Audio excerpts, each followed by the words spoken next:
Y ahora, en el contexto de esta fecha especial de celebración, segundo domingo de mayo aquí en nuestro país, nuestro mensaje en la palabra: 3 consejos a las madres.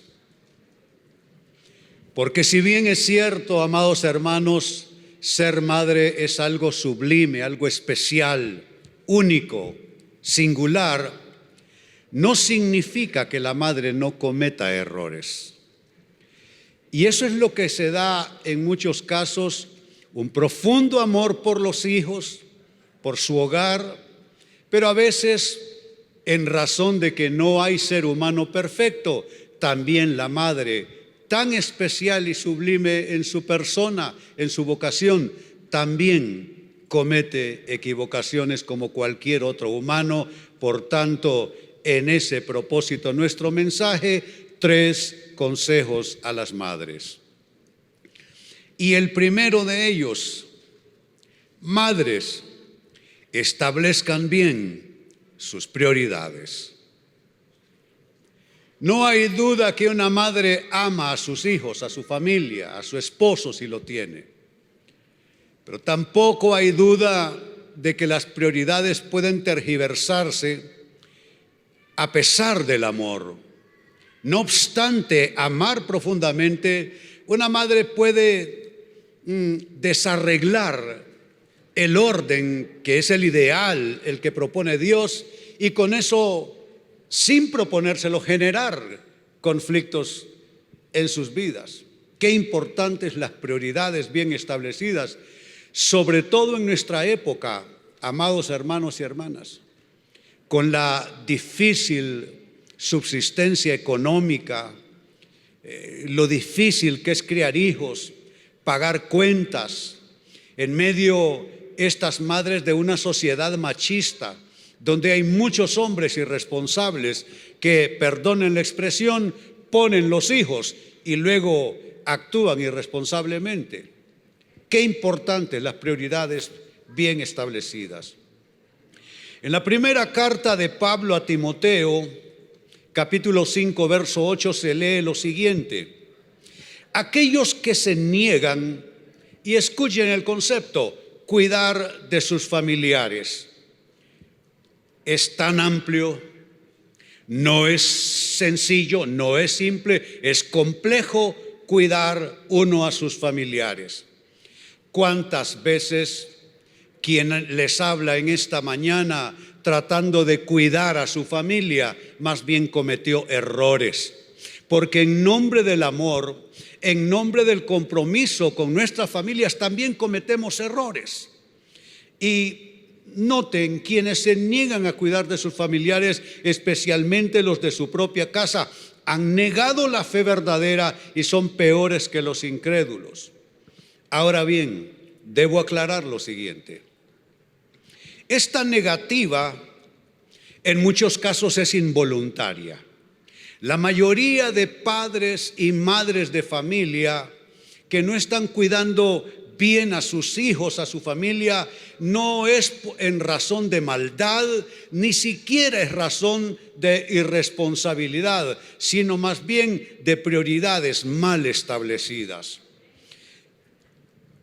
Nosotros nos casamos con mi esposa bastante jóvenes, 19 años para cumplir 20 años los dos. Por consiguiente, tuvimos hijos bastante jóvenes. Dios me llamó, aún antes de casarme, a servirle. Me costó mucho encauzarme en ese llamado, pero al fin lo hice. Pero como un hombre joven, comprometido con Dios, su obra y a la vez con mi familia, me lancé a la vida a tratar de honrar a Dios y tratar de cuidar de mi familia tal como el texto lo dice. Pero saben, en el camino las prioridades se me fueron confundiendo y no habían cosas malas en la lista. La lista era Dios, la iglesia, reuniones, oración, ayunos, bautismos, retiros espirituales. Por el otro lado, mis hijos pequeños, había que criarlos, orientarlos, primeros años en la escuela y todo eso. En la lista no habían cosas malas. Había una lista de cosas buenas, pero mal ordenadas, pero mal priorizadas. Y de eso estamos hablando. No necesariamente interviene maldad y responsabilidad para no cuidar bien a sus familiares. Se trata de establecer malas prioridades. ¿Y qué es lo que pasa con nuestras prioridades? Se impone el trabajo.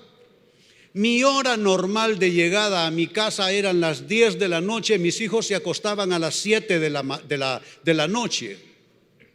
De tal manera que cuando yo llegaba a casa, no de andar en juergas, no de andar con amigotes, sirviendo al Señor, ya mis hijos tenían horas de estar en sus habitaciones, por consiguiente estaban dormidos.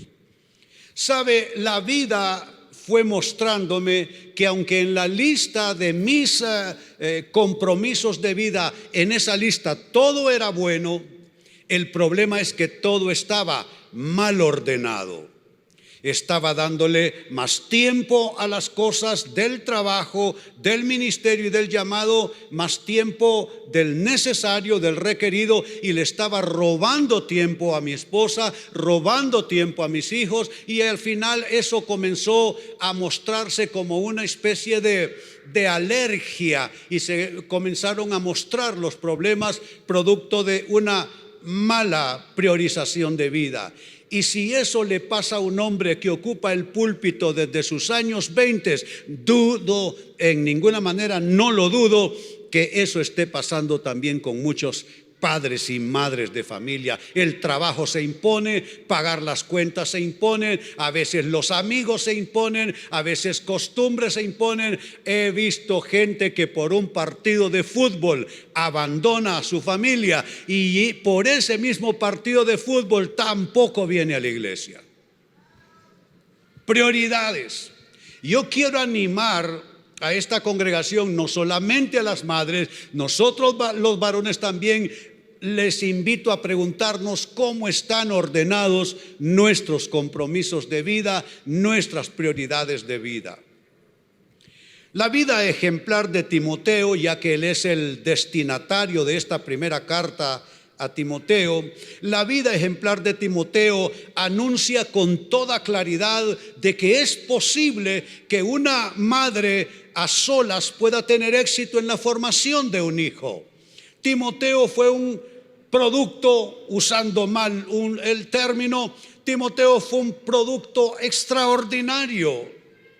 Y eso se debe a su abuela Loida, a su madre Eunice, quienes establecieron prioridades del reino de Dios, y el resultado fue maravilloso. Timoteo, un maravilloso y joven pastor, fue un fiel discípulo del apóstol Pablo, pero el resultado, ese producto que llamé yo para ustedes, es por causa del compromiso y de prioridades bien establecidas, primeramente de su abuela Loida, haciendo un trabajo con su madre Eunice, y luego su madre Eunice haciendo un buen trabajo con su hijo Timoteo.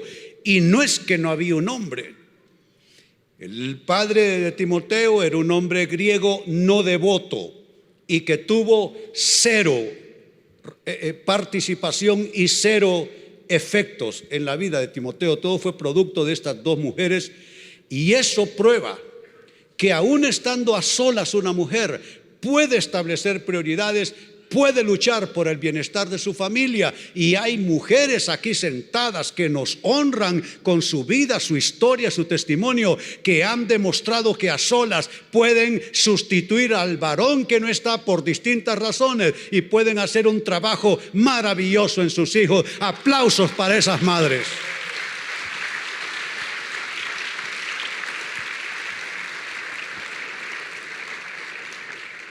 Segundo consejo a las madres: que los problemas de la vida no neutralicen su papel. Es fácil perderse en los dolores propios, en los fracasos propios, en las pérdidas propias, y enfocarse tanto en eso que se termine descuidando a los hijos. ¿Cuántas madres, a nombre de lo que les pasó, injusticias, engaños, malos tratos, abandonos o esa lucha difícil por el sostenimiento de sus hijos y de su familia, ¿cuántas de ellas quedaron atrapadas en esa frustración, atrapadas en ese dolor y se desenfocaron de lo que era importante, cuidar a sus hijos, incluso cuidar a sus hijos de sus propios dolores, no los de ellos, los de las madres? Tú tienes una doble vocación: criar y formar hijos, pero no solo cuidarlos de los males que están, de los peligros que acechan allá afuera en la sociedad. Tú tienes que proteger a tus hijos de tus propios dolores, de tus propios pesares y de tus propias enfermedades, mamá. Porque todos llevamos algo que necesita ser sanado dentro nuestro. Porque la vida humana no es perfecta. Porque estoy seguro que en el haber de nuestros recuerdos, claro que hay malos recuerdos, claro que hay cosas que sucedieron y nunca debieron pasar. Sin embargo, tú tienes que cuidar que tus hijos no sean alcanzados por tus malas experiencias. Es importante que tus hijos no hereden, que no reciban el legado de tu dolor, el legado de tu frustración. Si tú no tuviste un buen matrimonio o simplemente no lo tuviste, es importante que tus hijos no crezcan pensando que el matrimonio es algo que no vale la pena, es algo condenado al fracaso o es algo que no sirve. Aunque tú hayas experimentado el divorcio, no tengas un esposo contigo, debes comunicarle a tus hijos que el matrimonio es la cosa más maravillosa que puede vivir una persona, hombre o mujer.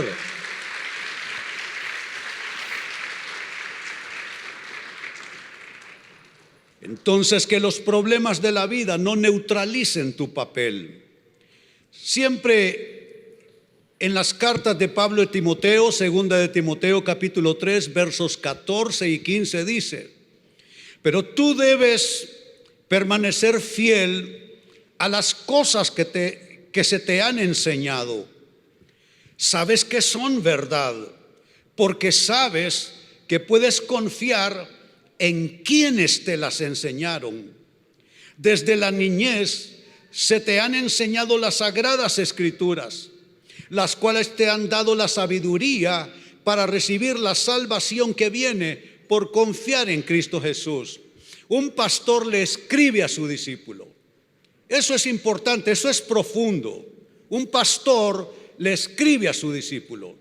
¿Saben cómo sería esto? Como que yo le enviara un mensaje de texto, de WhatsApp o lo que fuera al pastor Saúl. ¿Y qué es lo que Pablo le está diciendo al pastor Timoteo y qué le pudiera yo decir al pastor Saúl? Si notan, Pablo no hace referencia a sí mismo como influencia, sino a la influencia del hogar de procedencia donde comenzó la enseñanza. Déjenme decirle, el pastor Saúl Medina es un extraordinario pastor, un hombre dedicado, consagrado a Dios, a su familia, pero ese depósito en él no lo puso el obispo Peñalba, no lo puso el obispo Solórzano. Hemos sido inspiración para él, hemos sido mentoría para él, pero esa enseñanza viene del éxito, del fruto maravilloso de su mamá y de su papá, pastores en otro lado de este país.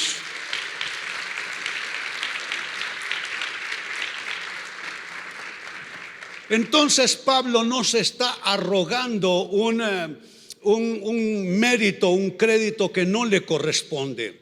Está diciendo que un hombre de Dios, lo mejor que le puede pasar es que desde la niñez se le haya enseñado las sagradas escrituras.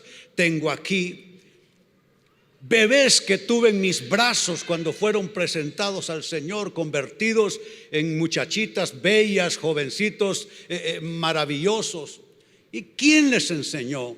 Ahí tuvo que haber estado mamá, en algunos casos papá, alguien desde la niñez. No es mi caso. No puedo hablar por mi propia experiencia. En el año 72, siendo yo muy jovencito, ya tenía mi vida arruinada en drogas, calle y alcohol.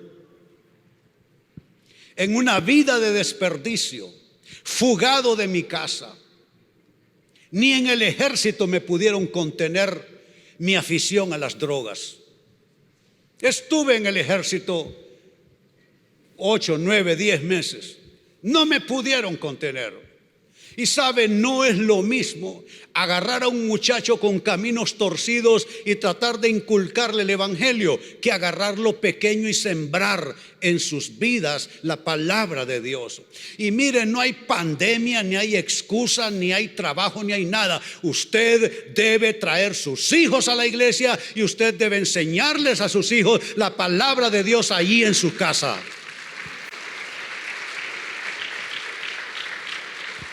Y no me venga con el cuento que la escuela cristiana va a hacer el trabajo. Uno de los jóvenes más de caminos torcidos que yo alguna vez aconsejé, que me lo trajeron a la fuerza sus padres, ese joven en escuelas cristianas y todo era un desastre total. ¿Por qué? Porque era una de las mejores escuelas cristianas de la ciudad. Estaba la iglesia también donde los padres se congregaban, pero ellos no hacían nada en su casa para enseñarles a sus hijos. Crecieron como árbol torcido, porque ni la iglesia ni la escuela va a sustituir a nosotros padres y madres. ¿Cuántos saben de qué estoy hablando?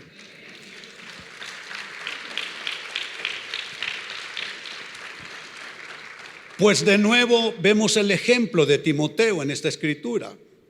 Fue fiel a lo que le fue enseñado.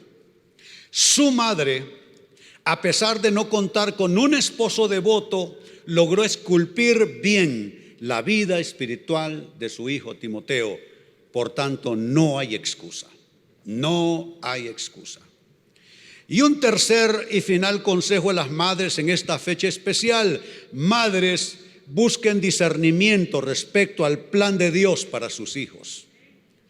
Discernimiento respecto al plan de Dios para sus hijos. No es suficiente decir: yo quiero que sea ingeniero, yo quiero que sea doctor, yo quiero que sea abogado. No es suficiente. El infierno va a estar lleno de todas las profesiones y oficios.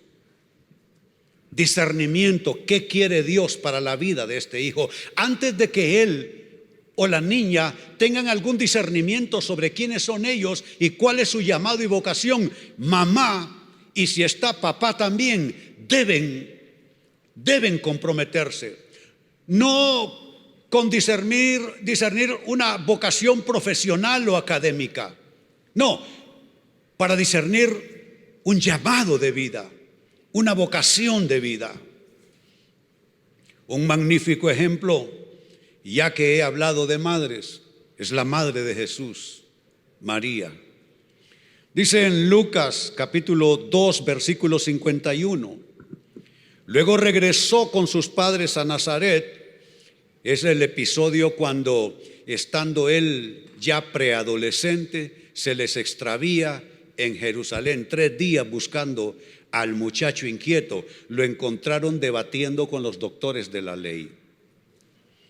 Y cuando mamá lo regañó, le dijo: es menester que yo esté en los negocios de mi padre, le dice aparentemente un mozalbete, ¿no? Un casi niño. Pues a continuación de ese suceso, dice: luego regresó con sus padres a Nazaret y vivió en obediencia a ellos. Y su madre, atención, guardó todas esas cosas en el corazón. Hay cosas que deben irse quedando en tu corazón. Tu corazón no puede vaciarse de lo que va a ir pasando con tus hijos. No puede vaciarse. Hay cosas que deben quedar en el asiento de tu corazón. Y eso es lo que está pasando con ella. Y madre, yo te pregunto en esta hora, ¿qué guardas en tu corazón? ¿Estás como María, madre de Jesús, guardando cosas que necesitan ser interpretadas, hilvanadas? ¿Qué significa este muchachito debatiendo con los doctores de la ley la palabra de Dios, las sagradas escrituras? Entonces aquella madre lo guarda en su corazón para meditación, para oración, para discernimiento.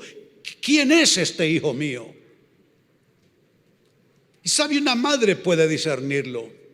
Mamá, en paz descanse, murió a escasas semanas de cumplir 100 años. Mamá discernió mi futuro. Mamá discernió mi destino. Ella siempre lo supo, que estaba yo consignado en el plan de Dios para servirle en esto que llamamos la iglesia.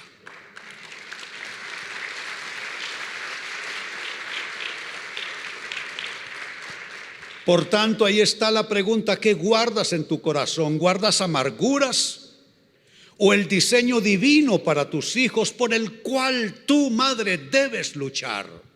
Luchar por el diseño de Dios.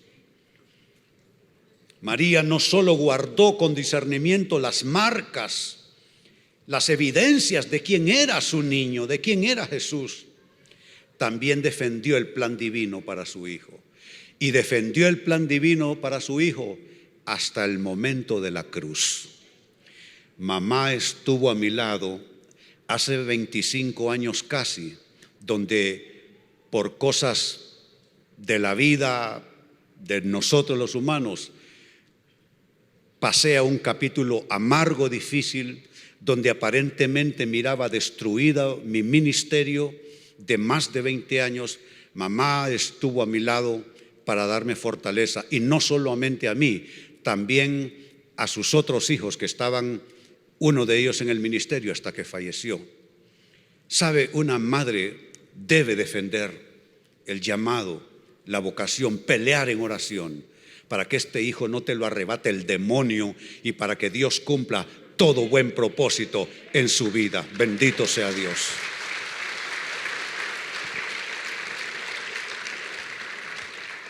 Entonces, esos 3 consejos a las madres han sido: madres, establezcan bien sus prioridades; madres, que los problemas de la vida no neutralicen su papel; y madres, busquen discernimiento respecto al plan de Dios para sus hijos.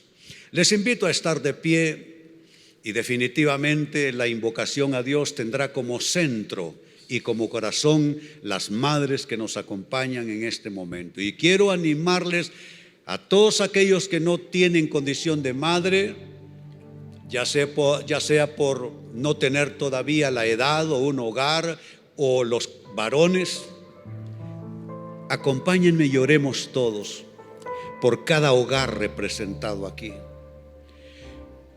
por el futuro de estas madres, de estos hijos, de estos hogares, en un mundo afligido, en un mundo de maldad, de injusticias. Que Dios guarde los hogares. Padre, te doy gracias en esta hora. Vengo a rogar, oh Dios, por cada hogar representado aquí, desde el ser humano más corto en edad hasta la persona mayor en años. Todos somos parte de esa experiencia, de esa historia que llamamos mi casa.